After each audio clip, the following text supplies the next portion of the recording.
Hi, dear students. Welcome to the virtual learning.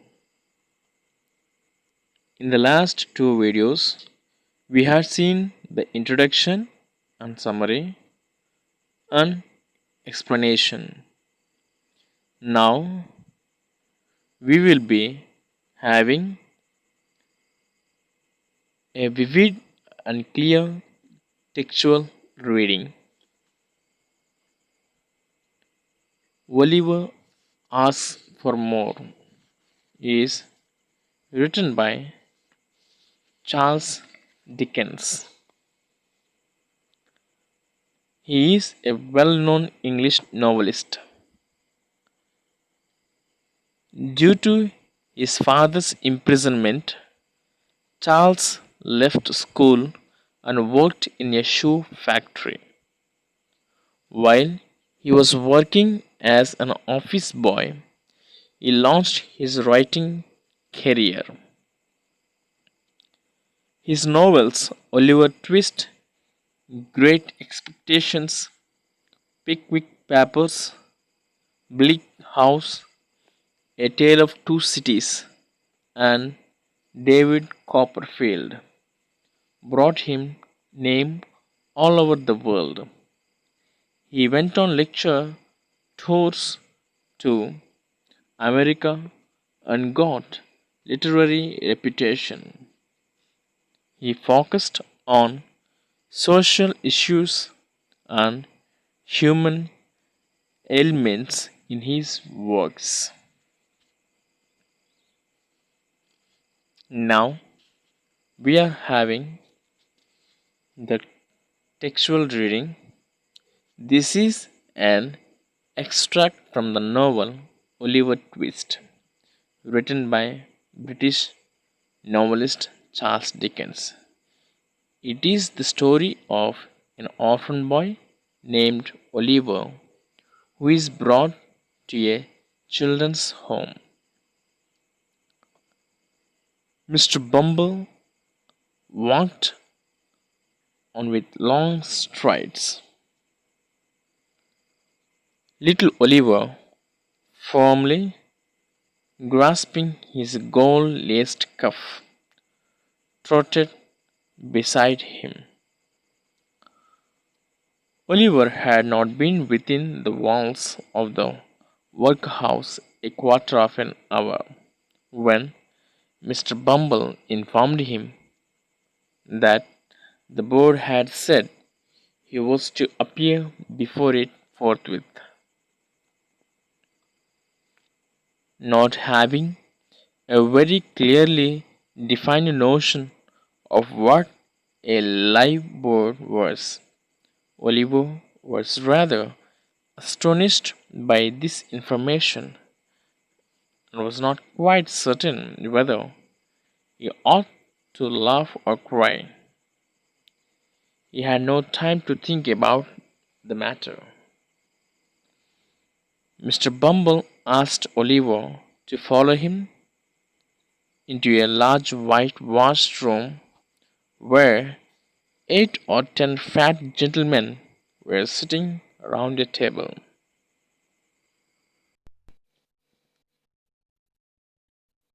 At the top of the table, seated in an armchair rather higher than the rest, was a particularly fat gentleman with a very round red face. Bow to the bird, said Bumble. Oliver brushed away 2 or 3 tears that were lingering in his eyes, and seeing no board but the table, bowed to that. What's your name, boy? Said the gentleman in the high chair. Oliver was frightened at the sight of so many gentlemen, which made him tremble. The beadle gave him a tap on his back with his cane, which made him cry. Boy, said the gentleman in a high chair, listen to me.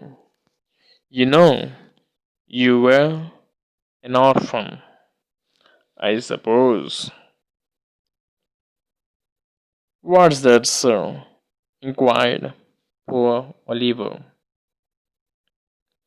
The boy is a fool, I thought he was, said the gentleman in the white waistcoat.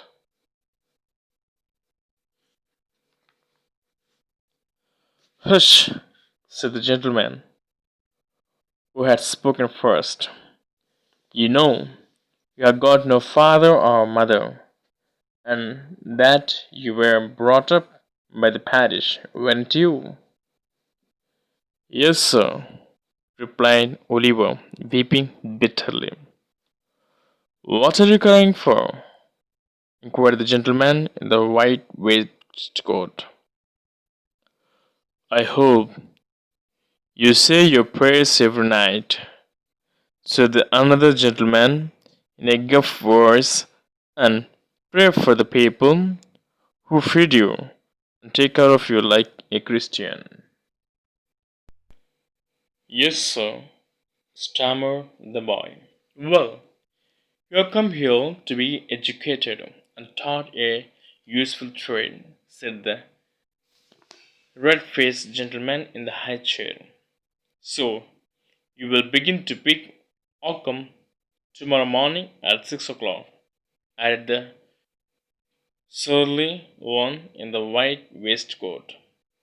Oliver bowed low, directed by the beadle, and was then hurried away to a large ward, where, on a rough, hard bed, he sobbed himself to sleep. Poor Oliver, as he lay sleeping, unconscious of everything around him, the boy had taken a decision that would change the course of his life. The members of this board were very wise and philosophical men. As they turned their attention to the workhouse, they discovered that it was the regular place of public entertainment for the poor for the poorer classes. It was the place where they had breakfast, dinner, tea, and supper all the year round and free, where it was all play and no work. This was really a shocking state of affairs. They were of the opinion that the poor should be given only two alternatives: to starve either quickly outside the workhouse or gradually inside the workhouse. With this view, they decided that the inmates of the workhouse would be issued 3 meals of thin gruel a day, with an onion twice a week. For the first 6 months after Oliver Twist was moved in, the system was in full operation. As a result, during this period, the number of the workhouse inmates got smaller, and the inmates themselves shrank in size and became thinner.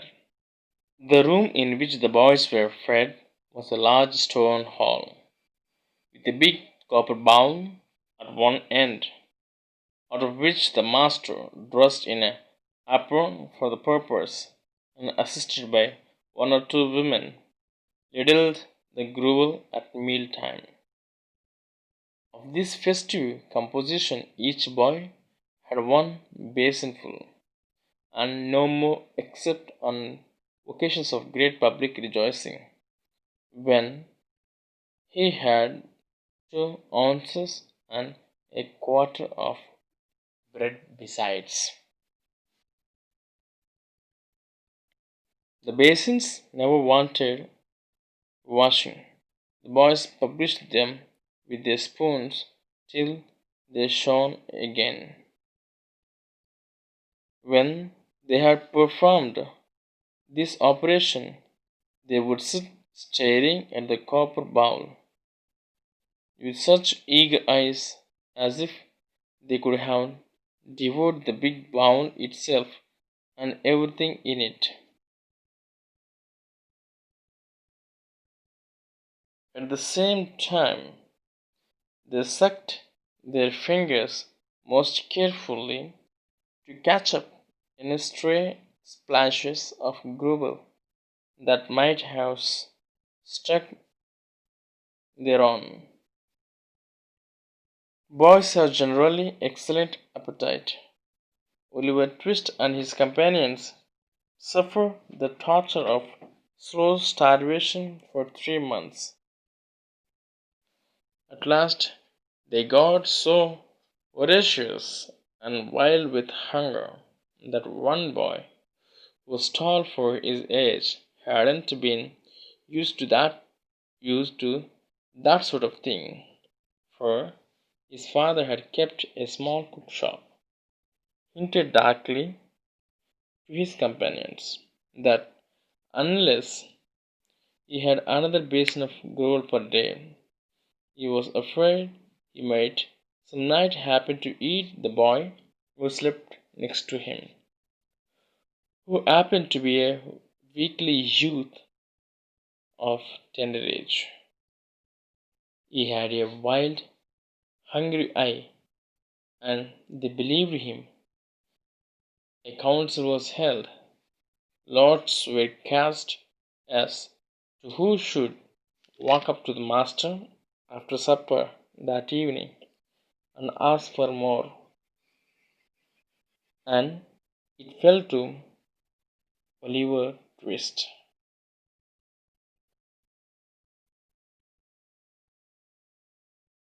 The evening arrived. The boys took their places. The master, in his cook's uniform, stationed himself at the copper. His assistants ranged themselves behind him. The gruel was served out.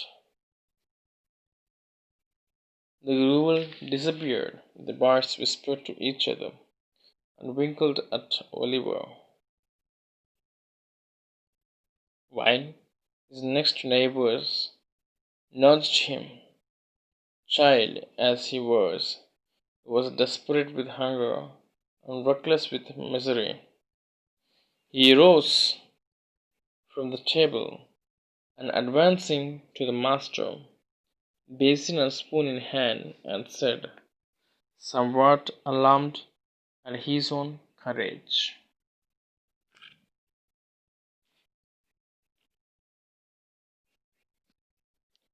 please, sir, I want some more. The master was a fat, healthy man, but he turned very pale. He gazed in stupefied astonishment on the small rebel for some seconds, and then clung for support to the copper. The assistants were paralyzed with wonder, the boys with fear. What? Said the master at length in a faint voice. Please, sir, replied Oliver, I want some more.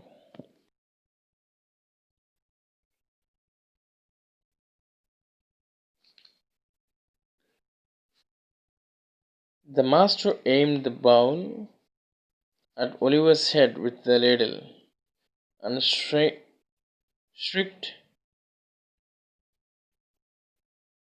aloud for the beetle.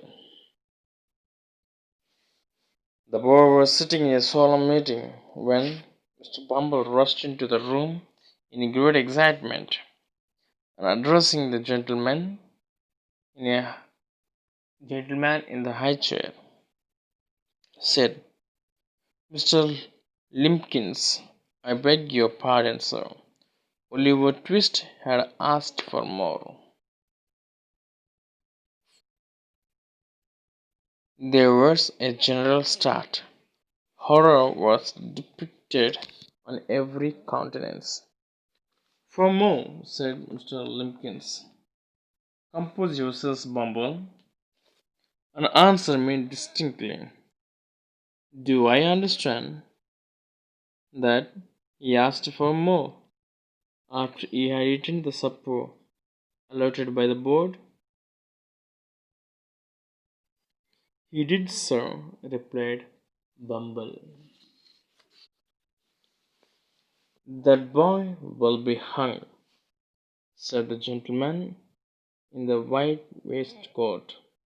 I know that boy will be hung. Nobody contradicted the prophetic gentleman's opinion. An excited discussion took place. Oliver was ordered into instant confinement, and a bill was next morning pasted on the outside of the gate, offering a reward of £5 to anybody who would take Oliver Twist off the hands of the parish. In other words, £5 and Oliver Twist were offered to any man or woman who wanted an apprentice to any trade, business, or calling.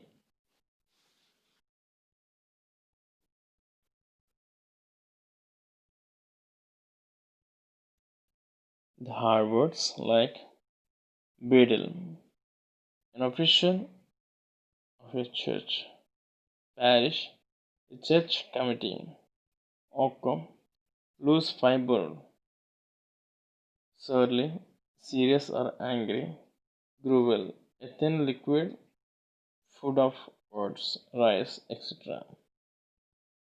Devoured, ate hungrily or quickly, appetite, the desire to eat, voracious, wanting great quantities of food, stupefied, shocked, paralyzed, become motionless, ladle, a long handled spoon used to serve liquids,